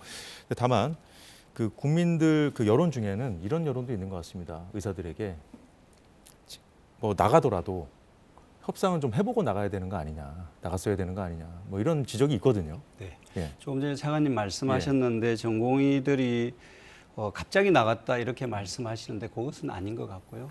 전공의 협의회 단체에서 정부와 전공의 근로조건, 근무 시간 다양한 부분에 대해서 충분히 이전부터 의견을 드렸습니다. 의료인 협의체에도 우리 박단 전공의 협의회 회장님이 들어가셔서 오랜 시간 전공협의회의 어떤 문제점을 이야기를 하셨습니다. 근데 이번 대책에 그런 대책들이 들어가 있지 않다고 판단하셔서 그런 거고요. 그리고 총파업이라는 말씀을 자꾸 하시는데 아닙니다. 전공의들은 개별적인 자기 판단하에서 움직이는 겁니다. 근데 그걸 정부가 총파업이다.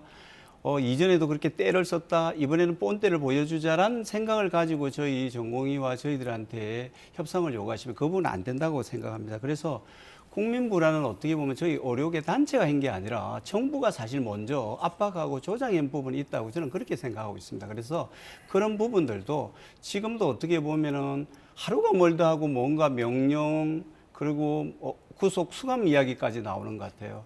사실 외국 같은 경우에 특히 이제 EU 같은 국가에는 의사 단체들도 정당하게 의견을 제시할 수 있는 그런 어떤 걸 다 이해해 주십니다. 그런데 저희들은 아직 뭐 구체적인 행동도 하지도 않았고 뭐 어떻게 개별적인 판단을 해서 진행했는데 저도 벌써 몇 가지 받았습니다. 오늘 자료를 가지고 올려다가 말았었는데 그럴 정도로 급박해서 누르겠다는 정부의 현재의 모습이 과연 이게 옳은가 하는 부분에 대한 사실 그 말씀을 다시 드립니다. 정부 당국자가 들었을 때는 네. 사실 뭐 구체적인 행동을 하지 않았다. 총파업이라는 표현이 잘못됐다. 이 지점에 대해서 반박을 하실 것 같거든요.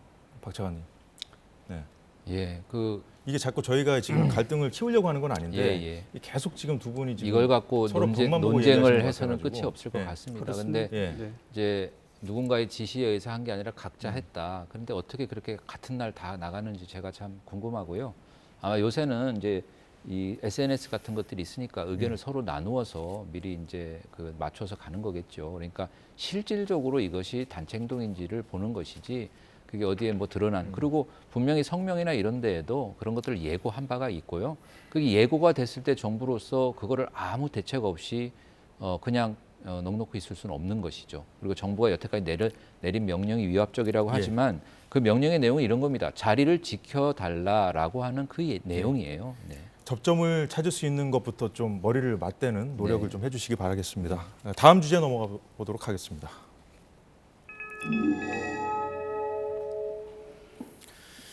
예, 정부가 의대 정원 확대를 비롯한 필수 의료 정책 패키지를 내놓은 배경, 필수 의료 강화라고 설명하고 있습니다.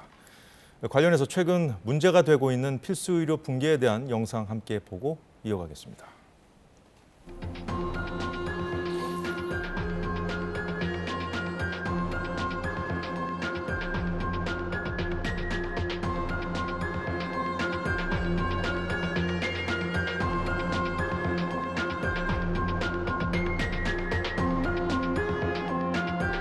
한 60% 이상 증가를 했습니다. 그리고 저희 혼자서 이거를 비상 상황이 하지만 이거를 예를 들어 앞으로 계속하라는 뭐 불가능하죠. 소아응급 같은 경우 24시간 응급 진료가 가능한 의료기관이 92개국 22.5%에 불과해서 필수 의료가 붕괴되고 있다.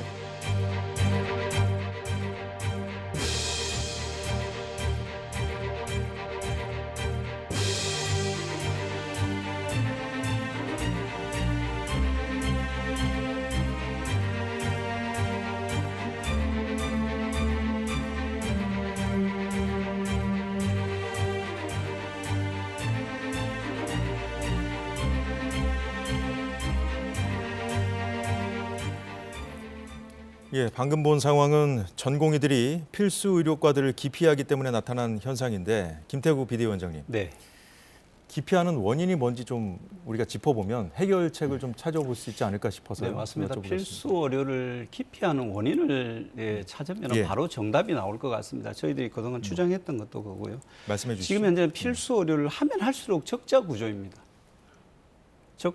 그 병원에서 이런 적자 구조가 계속 지속되니까 우리 예. 전공의 어떤 근로 시간을 줄이기 위해서 전문의를 더 채용할 수 없고 전문의가 더 채용이 안 되니까 전공의들은 더 많은 시간을 근로할 수밖에 없는 상황들이 악순환이 되는 것 같습니다. 저는 예. 그래서 저번에 차관님께서도 수술 수가가 한 80% 좀 저평가되어 있다고 말씀하셨고 타 단체들도 대부분 한 7, 80% 원가에 못 미친다고 말씀을 하셨지 않습니까? 결국은 수가 문제 때문이다. 예, 그래서 예. 결국은 보전율이라고 보면 되겠죠. 예. 원가가 지금 70%밖에 안 되니까 저희들 입장에서는 원가만 맞춰도 필수 의료가 살아난다고 다들 주장하십니다.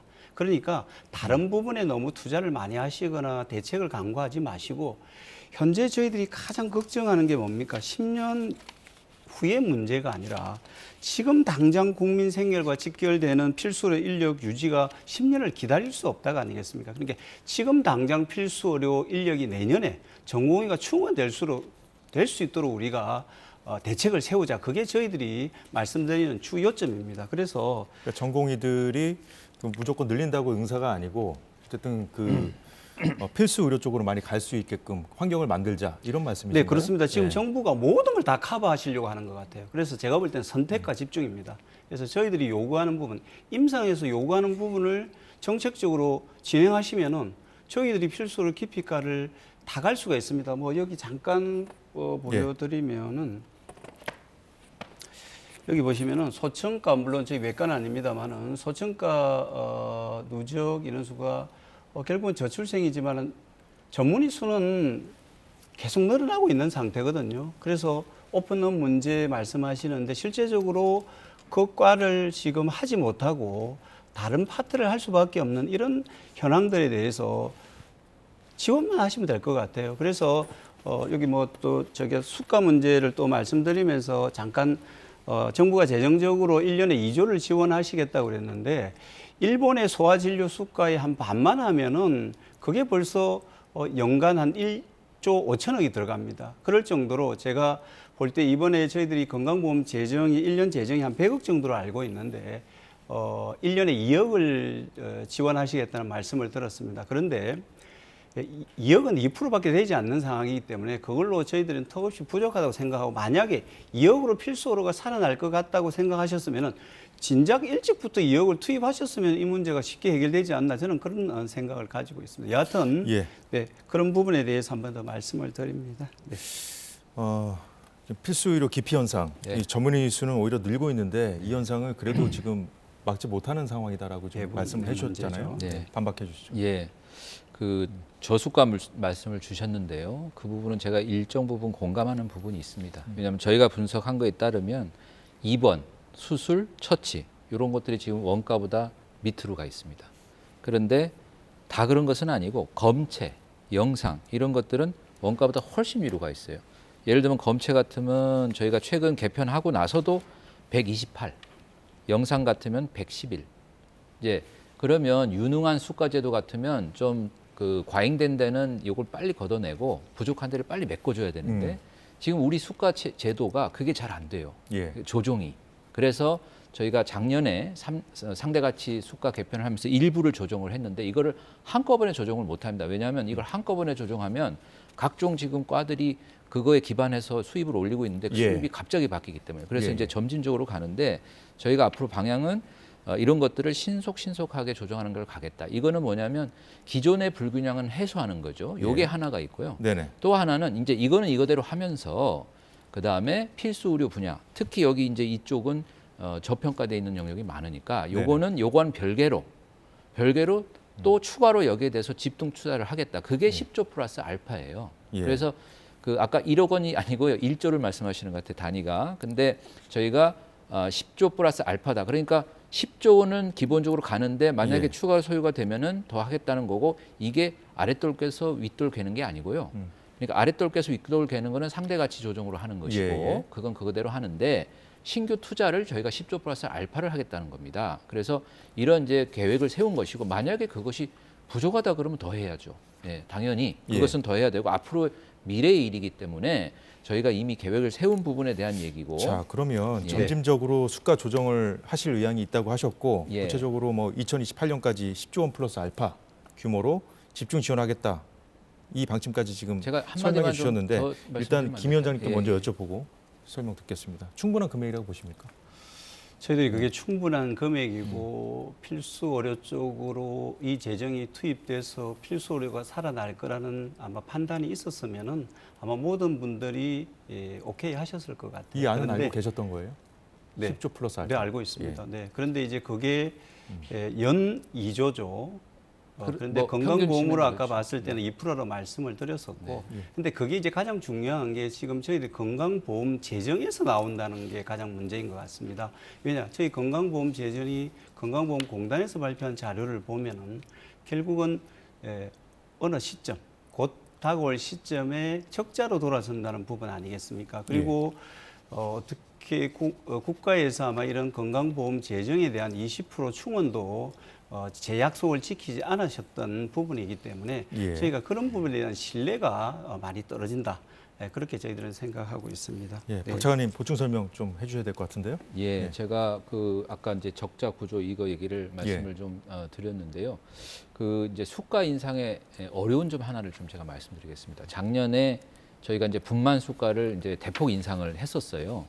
그 여기 자료가 있는데 여기에 뭐라고 돼 있는가요? 그 분만 수가가 80만 원 하던 것을 256만 원으로 이렇게 대폭 올렸고 대동맥 박리 수술 요것도 670 하는 거를 933만 원 이렇게 올린 전례가 있는데 그래서 올해 1월부터 분만은 작년 11월 대동이 방매는 올해 1월부터 이렇게 점진적으로 되고 있고요. 돼 있는데 문제는 분만 수가를 저렇게 갑자기 대폭 올렸을 때 어떤 현상이 벌어졌냐면 지금 각급에 보면 지역에 대학병원이 있는데 그 대학병원에 안 그래도 대학병원에는 난이도 높은 이제 산모들이 와가지고 분만을 하는데요.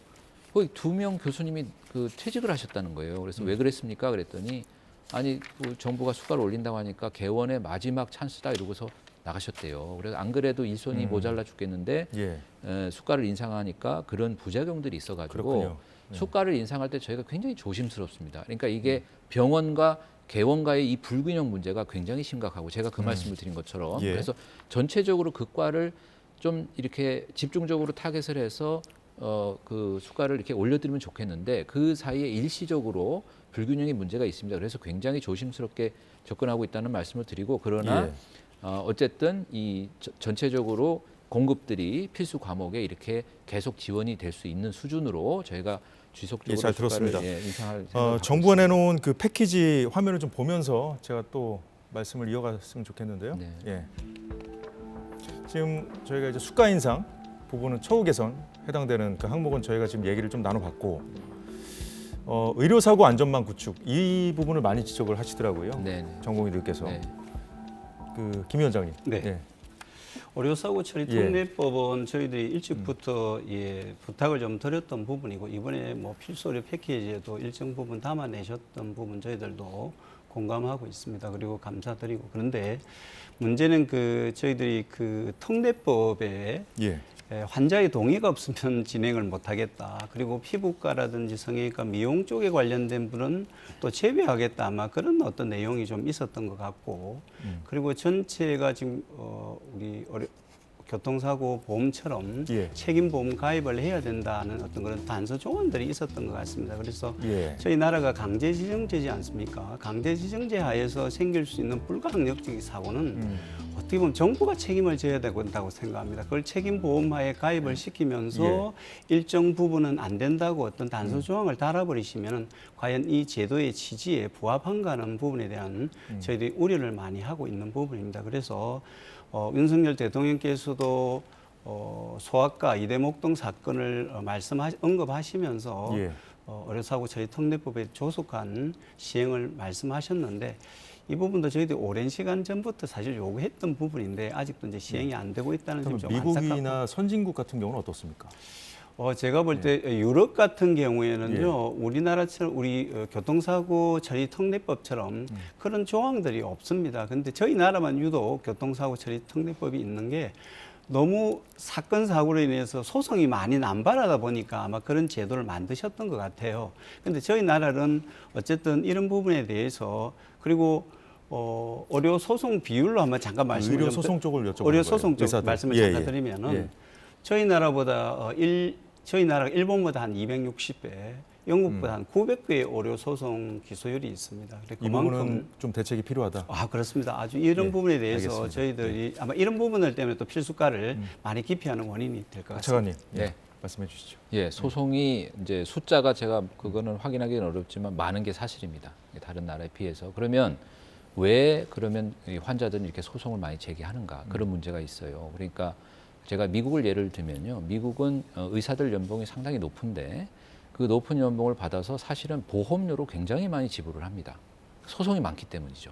그래서 보험을 들어서 그 보험에 의해서 환자가 사고가 났을 때 커버를 해주는 이런 시스템을 하고요. 우리는 그러면 왜 소송이 많은가? 환자가 보상을 받을 길이 거의 없습니다. 그리고 이게 환자가 입증을 해야 되기 때문에 이게 정말 의학적으로 잘 된지 뭔지 알 수가 없어요. 그래서 민사소송도 걸고 동시에 형사소송도 걸고, 그럼 형사소송 걸면 조사가 들어가서 경찰서에서 조사를 하니까 기본적인 팩트들이 나오거든요. 그리고 그게 민사소송도 활용할 수 있고, 이거 두 환자와 의사 간에 끝없는 이제 평행선의 싸움이 벌어지는데 결과를 놓고 보면 의사도 만족하지 못하고 환자도 만족하지 못합니다. 그래서 정부가 구상을 한 거는 지금 말씀드린 것처럼 자동차 보험과 거의 유사한 구조로 책임보험을 체계를 두고 그래서 펀딩을 하는 거죠. 그 펀딩을 통해서 어떤 일정 정도의 사고에 대해서는 그 펀딩을 통해서 기본적으로 보상이 되게 하면 그러면 환자는 어쨌든 신속하고 좀 충분하게 보상을 받을 수 있게 하자는 것이고요. 그리고 특례라는 거는 사실은 외국에는 이런 입법례가 없습니다. 그래서 이 입법을 하는 거가 사실 쉽지 않은 거예요. 왜냐하면 환자단체나 이런 소비자 쪽에서도 반대의 의견이 있기 때문에 그래서 이 부분은 의사 입장에서 아까 미용 성형 왜 뺐냐 뭐 이런 여러 가지 책임보험을 왜 두느냐 이런 얘기를 했는데 이거는 협의체에 들어와서 이미 논의를 하고 계셨고 이 구조에 대해서는 그래서 만약에 세밀한 부분에 이견이 있으시면 충분히 더 논의를 하시면 됩니다. 근데 이거를 백지화하라 이렇게 주장하는 것은 맞지 않는 이야기예요. 그래서 지금 이미 어느 골격 정도는 협의체에서 논의가 되었고 그것은 공감이 되었지만 지금은 아직 안 정해진 것은 그럼 범위를 어디까지 할 건지 이런 것들은 아직 세부적으로 정해지지는 않았습니다. 그래서 그런 논의를 하다가 지금 상황이 이렇게 됐다는 말씀이죠. 그렇죠. 그거는 이제 요거는 별도의 협의체가 있었었거든요. 그래서 그게 병원계도 들어와 있었고 우리 의협도 들어와 있었고 소비자 단체도 환자 단체도 들어와 있었고 그래서 구조를 논의하고 있는 중이었습니다. 완벽한 결론을 내린 것은 아니고요. 알겠습니다. 다음 주제 간단하게 말씀해 주시죠. 현안 협의체에서 논의했던 내용들 일부는 있지만은 네. 그렇지 않는 많은 부분들이 필수 의료 패키지에 들어갔다는 이야기를 제가 아, 전에 예, 들었습니다. 예. 네, 있습니다. 그래서 그런 협의체에서 논의 안 한 게 있는데 요거는 별도 협의체가 있었어요. 네, 예, 알겠습니다. 거기도 의협도 지금 들어와 이제 있었고. 제가 말씀드리는 건 필수 패키지 내용 하나하나도 상당히 중요하지만 예. 다시 좀 본질로 돌아가자면은 네. 필수 패키지의 내용만 가지고 지금 논의를 하는 부분보다는 전체적인 큰 그림에서 그게 필수 의료 패키지가 결국 의사수 정원의 하나의 어떤 제시책이나 해결책이 아니라는 말씀을 다시 한 번 더 드리고 싶습니다. 예, 다음 주제로 넘어가 보겠습니다.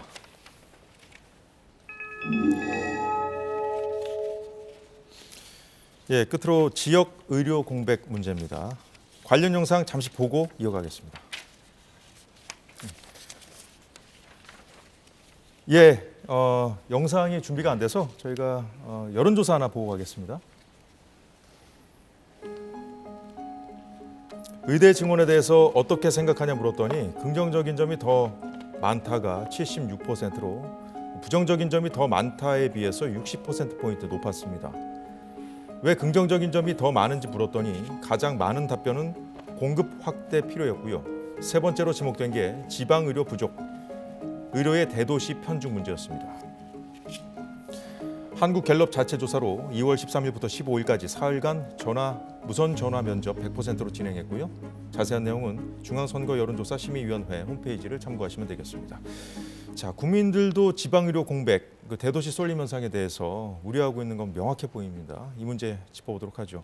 자, 우선 지역 의료 공백 얘기하면 가장 먼저 떠오르는 것이 좀 안타깝죠. 응급실 뺑뺑이 네.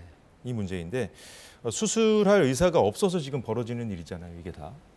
그래서 각종 지표로도 전문의 부재 탓이라는 게 확인이 되고 있는데, 자, 정부는 이 문제도 의대 정원 증원으로 좀 어느 정도 해결할 수 있다고 보고 계시는 거잖아요. 아, 증원만으로는 예. 안 되고요. 그것만으로는 안 되지만 여러 가지 조치가 예. 동시에 들어가야 됩니다. 일단 이 응급실 뺑뺑이 얘기할 때도 의대 그 증원 필요성을 말씀을 하셨잖아요. 예, 그렇습니다. 제가 이 부분은 이렇게 설명을 드릴게요. 우리가 이제 주로 서울 수도권에 많이 사시니까 이 서울 수도권의 환경을 보고 우리 의료 좋다 이렇게 말씀을 하시는데 조금만 지역으로 내려가 보면 상황이 많이 다릅니다.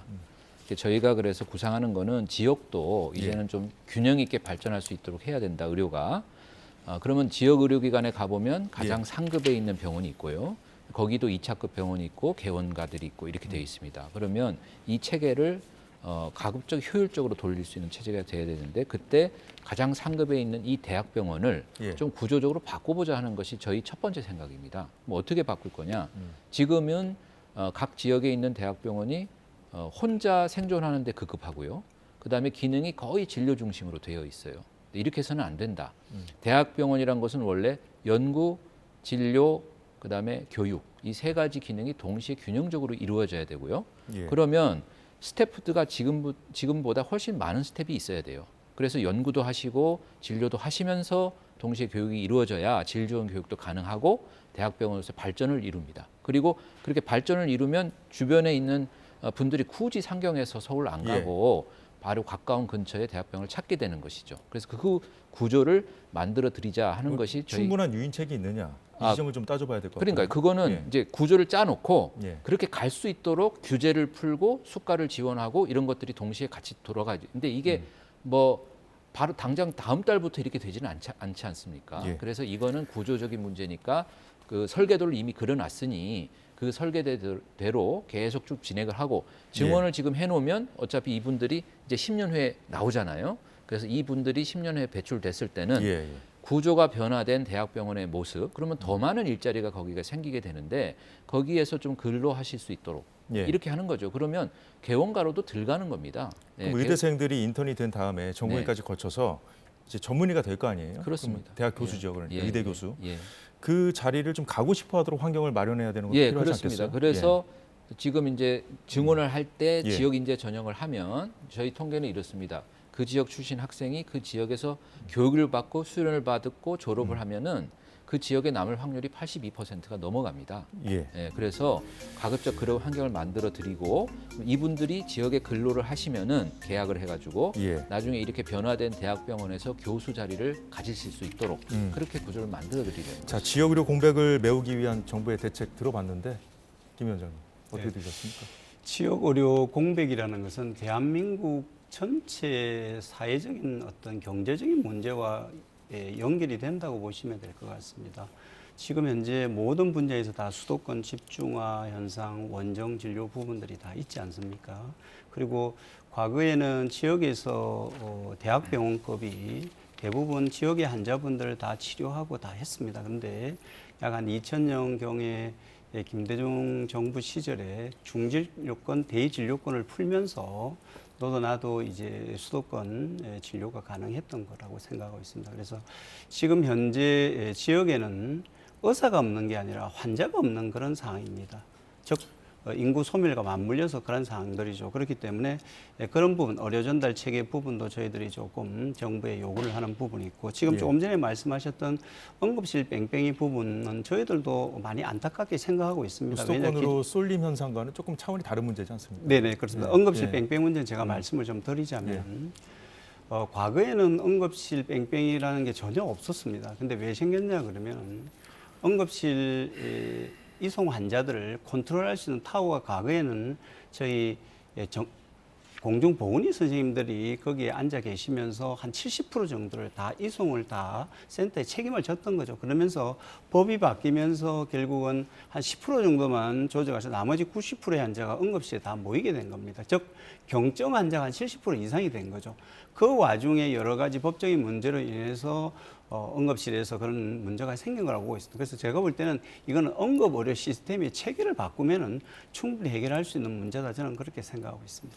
예, 벌써 시간이 다 됐습니다. 90분이라는 시간이 참 짧게 느껴지네요. 두 분께서 누구보다 잘 아시겠지만 환자들이 희생되는 일은 절대 있어서는 안 될 것입니다.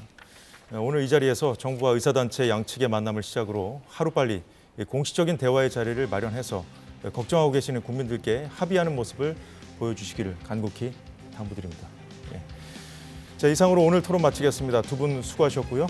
시청해주신 여러분 고맙습니다.